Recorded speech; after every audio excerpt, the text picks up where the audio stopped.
Sino ang Antikristo at saan siya manggagaling?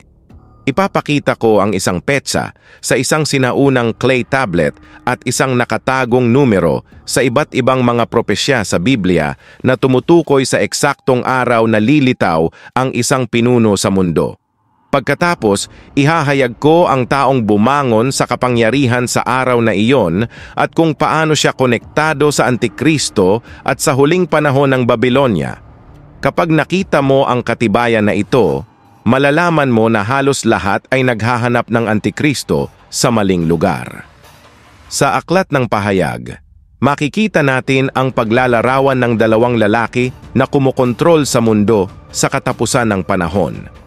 Ang unang tao ay tinatawag na hayop.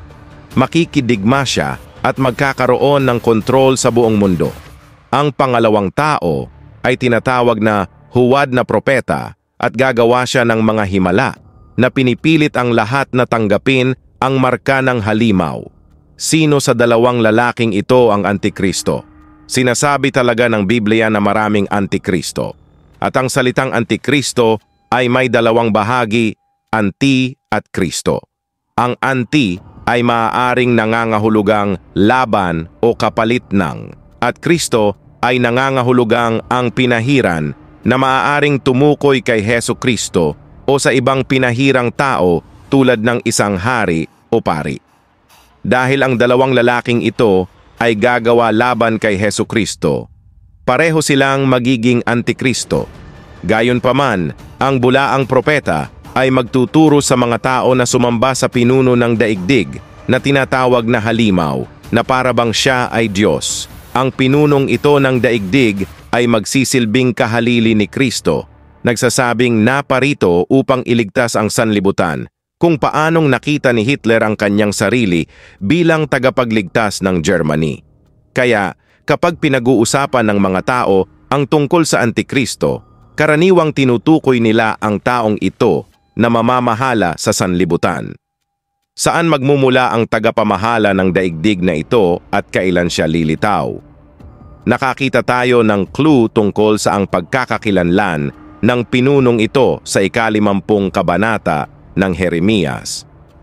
Sa propesiya na ito, ang taong mamamahala sa mundo sa huling panahon ay tinatawag na Nebuchadnezzar, hari ng Babylon. Si Nebuchadnezzar ang hari ng Babylon, mahigit 2,000 taon na ang nakalilipas, at sa panahong iyon, ang Babylonia, ang pinakamakapangyarihang imperyo na nakita sa mundo. Ngunit ilang dekada pagkaraan ng kamatayan ni Nebuchadnezzar, ang imperyo ng Babylonia ay nasakop. Sa kalaunan, ang lungsod ng Babylon ay inabandona at nawala. Ngunit ginagamit ng Biblia si Nebuchadnezzar at ang kanyang dakilang Babylonian Empire bilang simbolo o metapora para sa isa pang pinuno at imperyo na kumokontrol sa mundo sa katapusan ng panahon. Ang mga hari ng daigdig sa huling panahon. Ang Babylon na ito ay kumakatawan sa kapangyarihang pampulitika, pang-ekonomiya at relihiyon na mangingibabaw sa mundo sa ilang sandali bago ang pagbabalik ni Hesukristo at ang taong tinatawag na halimaw o ang Antikristo ang magiging pinuno ng Babylonia sa huling panahon. Upang maunawaan ng eksakto kung saan matatagpuan ang Babylon na ito ng huling panahon at kung kailan ito lilitaw, maaari tayong bumaling sa isang misteryosong propesya sa aklat ni Daniel. Inilarawan ng Daniel Kabanata 4 ang isang panaginip ni Nabucodonosor, ang hari ng sinaunang Babylonia. Sa kanyang panaginip, nakita niya ang isang mataas na puno na nagbibigay lilim at pagkain para sa lahat ng mga ibon at hayop sa mundo. Pagkatapos ay pinutol ang punong kahoy at nilagyan ng bigkis ng bakal at tanso ang tuod sa loob ng 7 beses. Nang hilingin ni Nabucodonosor kay Daniel na ihayag ang kahulugan ng panaginip, ipinaliwanag ni Daniel na ang puno ay kumakatawan sa hari, na mawawalan ng katinuan at gumalagala na parang hayop, ngunit pagkatapos ng 7 panahon, mababawi niya ang kanyang katinuan at babalik upang mamuno sa Babylonia. Ipinaliwanag ng kabanata na pagkaraan ng 1 taon Ang hulang ito ay natupad ng eksakto tulad ng ipinaliwanag ni Daniel. Nawalan ng katinuan si Haring Nabucodonosor sa loob ng ilang panahon at kalaunan ay bumalik upang pamunuan ng imperyo ng Babylonia. Sa unang tingin, ang hulang ito ay tila tungkol lamang kay Haring Nabucodonosor. Gayunpaman, maraming hula sa Biblia ang naghuhula ng dalawang magkahiwalay na pangyayari. Ang unang katuparan ng propesya ay isang uri lamang o anino na nagbibigay ng mga pahiwatig tungkol sa pangalawang mas malaking katuparan. Kaya maaari nating gamitin ang unang katuparan ng panaginip na ito bilang gabay sa pag-unawa sa ikalawang katuparan. Sa unang katuparan, ang puno ay kumakatawan kay Haring Nabucodonosor. Sa ikalawang katuparan, ang puno ay maaaring kumatawan sa isa pang pinuno o maging sa kaharian ng Babylon mismo. Gaya ng sa mga hula sa Biblia, madalas na kinakatawan ng hari ang kanyang kaharian. Sa unang katuparan, naiwan ang Babylonia na walang tagapamahala ng 7 ulit. Sa ikalawang katuparan, ang Babylonia ay magkakaroon din ng 7 ulit na walang tagapamahala. Ngunit ano ang ibig sabihin ng 7 beses? Masusumpungan mo ang sagot sa pamamagitan ng paghahambing ng 2 talata sa Aklat ng Pahayag. Ang Apokalipsis Kabanata 12, talata 14 ay nagbanggit ng isang panahon na inilarawan bilang isang panahon, mga panahon at kalahating panahon na nangangahulugang 1 beses at 2 beses dagdagan ang kalahating panahon na may kabuuan na 3 at 1 kalahating beses. Pagkatapos, tingnan ng 11 kabanata ng Apokalipsis talatang 3 at makikita mo ang parehong panahon na inilarawan bilang 1,260 araw at kalahating beses ay katumbas ng 1,260 araw. Ngayon kung kukuha ka ng 3 at kalahating ulit at doblehin ang mga ito, makakakuha ka ng 7 beses at kung doblehin mo rin ang bilang ng mga araw, makakakuha ka ng 2,520 araw. Sa loob ng 2,520 araw, gayunpaman sa maraming mga hula sa Biblia, ang 1 araw ay kumakatawan sa 1 taon. Halimbawa, sa Ezekiel Kabanata 4, makikita natin na ang propetang si Ezekiel ay inutusan na humiga sa kaniyang kanang tagiliran at pagkatapos ay sa kaniyang kaliwang tagiliran sa loob ng 1 tiyak na bilang ng mga araw na ang bawat araw ay kumakatawan sa 1 taon ng 1 hinaharap na yugto. Kung ang 1 araw ay kumakatawan sa 1 taon, kung gayon sa ikalawang katuparan ng hula sa Daniel Kabanata 4, ang Babylonia ay maaaring walang tagapamahala sa loob ng 2,520 taon. Ang hulang ito ay maaaring hulaan na ang kaharian ng Babylonia ay puputulin at walang tagapamahala sa loob ng 2,520 taon. Pagkatapos nito, ang banda ng tanso at bakal ay aalisin, 1 bagong pinuno ang itatalaga, at ang Babylon ay magsisimulang lumago muli, sa kalaunan ay mamumuno sa mundo sa ilalim ng pamumuno ng hayop o ng Antikristo. Kung iyan ang kaso, kailangan nating alamin kung kailan eksaktong nasakop ang Babylonia at nawala ang pinuno nito. Pagkatapos, maaari nating kalkulahin ang eksaktong araw na hihirangin ang 1 bagong pinuno at ang Babylonia ay magsisimulang bumangon muli. Pagbabalik sa Biblia, pansinin na pagkatapos mismo ng panaginip ni Nabucodonosor sa Daniel Kabanata 4, ang susunod na kabanata ay sumusulong sa tamang panahon upang ilarawan ang pagbagsak ng sinaunang imperyo ng Babylonian. Sa Daniel Kabanata 5, nakikita natin na ang mga pinuno ng Babylonia ay nagho-host ng isang piging ng may lumitaw na kamay at sumulat ng mensahe sa dingding. Ang hari at ang kaniyang mga panauhin ay natakot dahil hindi nila mabasa ang mensahe, kaya't ipinatawag ng hari si Daniel upang basahin at ipaliwanag ang nakasulat sa dingding. Sinabi ng mensahe, Mene, Mene, Tekel at Parsin. Ipinaliwanag ni Daniel na ang pagkakasulat sa dingding ay nangangahulugang natapos na ang kaharian ng Babylonia at ibinigay ito ng Diyos sa mga Medes at Persian. Ngunit mayroon ding pangalawang numerikal na mensahe na nakatago sa inskripsyong ito. Kung mayroon kang Biblia na may mga footnote, makikita mo na ang mga salitang ito ay ipinaliwanag bilang mga unit ng salapi. Ang Mene ay isang mina na nagkakahalaga ng 50 siklo, ang Tekel ay isang siklo, at ang Parsin ay nangangahulugang hinati o kalahati na tumutukoy sa kalahating mina o 25 siklo. Kung isasama mo ang mga halagang ito, makakakuha ka ng 126 na shekel. Ngunit ang shekel ay hindi ang pinakamaliit na unit ng pera. Ang pinakamaliit ay ang gera, at mayroong 20 gera sa isang siklo. Kaya kung paparamihin mo ang 126 na siklo sa 20, makakakuha ka ng 2,500 at 20 gera. Pansinin na ito ang parehong numero na nakita naming nakatago sa Daniel Kabanata 4. Ito ay pangalawang kumpirmasyon na gagawin ng 2,500 at 20 taon dumaan bago magsimulang muling bumangon ng Babylonia. Pagbabalik sa kwento, habang ang mga pinuno ng Babylon ay nagdaraos ng isang piging, nasakop na ng mga Medes at Persian ang kaharian at sinasalakay nila ang lungsod ng Babylon ng gabing iyon. Masusumpungan natin ang eksaktong petsa na nakatala sa Nabonidus Chronicle na nagsasabi, "Nang 14 na araw, si Sipar ay nabihag ng walang labanan, si Nabonidus ay tumakas. Sa 16 na araw, si Gubaru, ang gobernador ng Gutium, at ang hukbo ni Siro ay pumasok sa Babylonia ng walang labanan. Si Sipar ay binihag noong 14 na araw ng Babylonia na buwan ng Tishri sa taong 539 BC.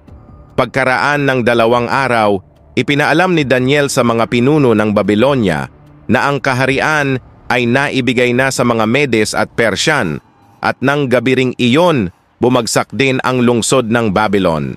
Ang simula ng 2,520 taong panahon kung saan ang Babylon ay mananatiling walang tagapamahala. Mahalagang tandaan na ang mga petsa sa mga hula sa Biblia ay palaging gumagamit ng kalendaryong Hebreo. Ang buwang Tishri sa kalendaryong Babylonian ay tumutugma sa buwan ng Tishrei sa kalendaryong Hebreo.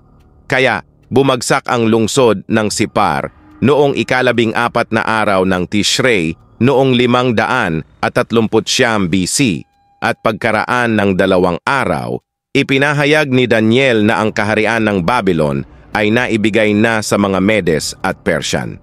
Kaya magsisimula tayong magbilang mula sa 14, araw ng Tishrei noong 539 BC.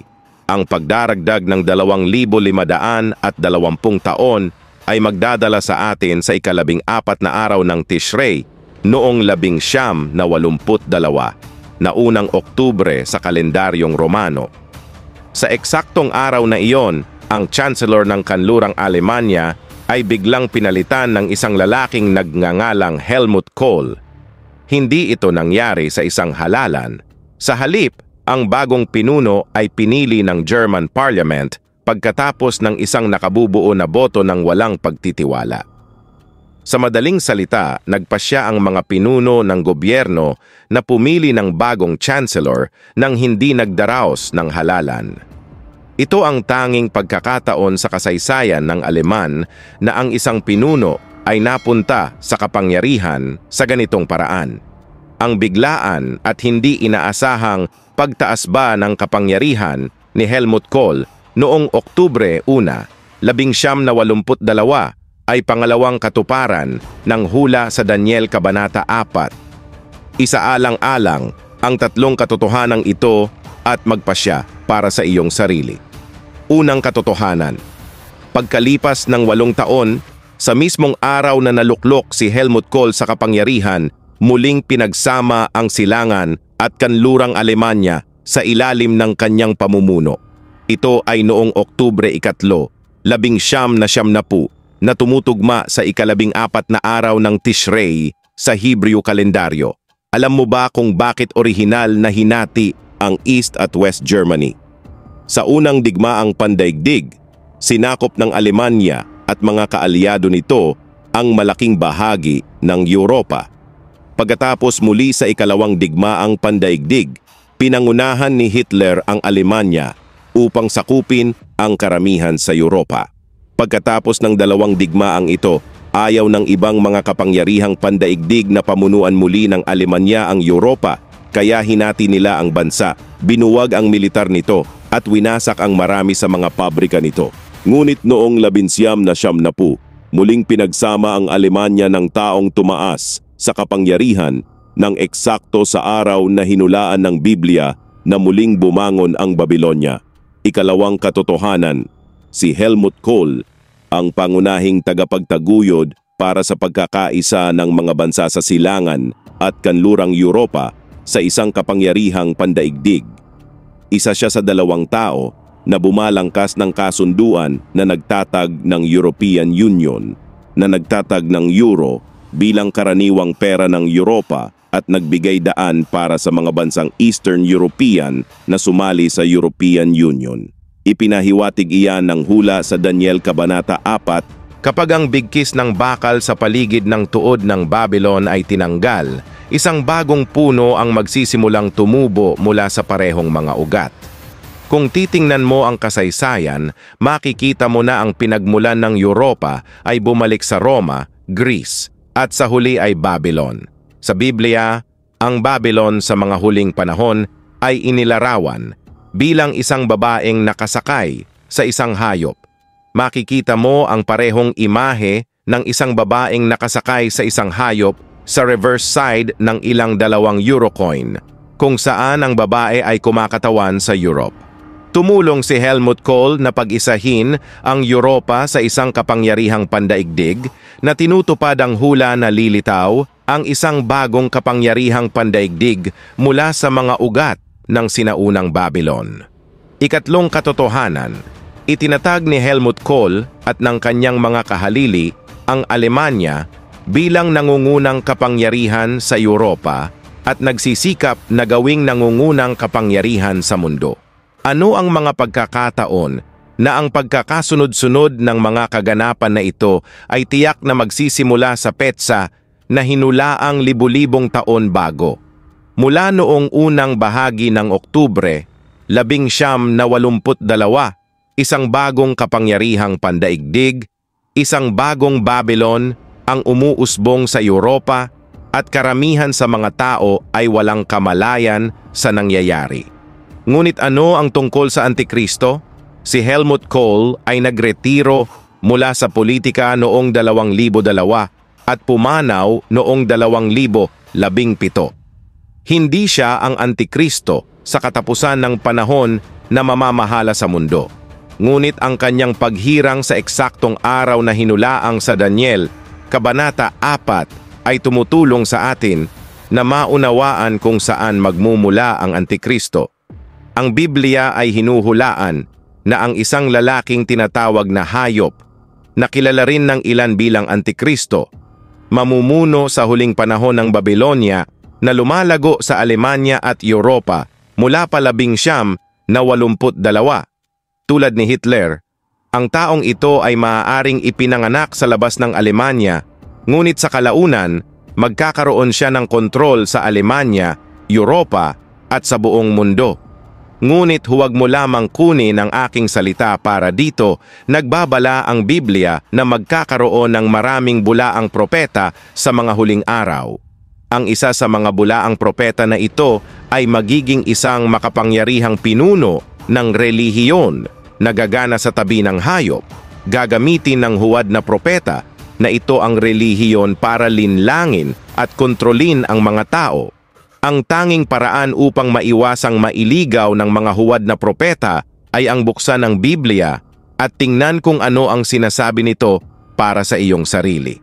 Sa makatuwid, hinihikayat kitang maingat na i-verify ang lahat ng mga banal na kasulatan at katotohanang binanggit sa video na ito upang matiyak na ang bawat detalye ay totoo at tumpak.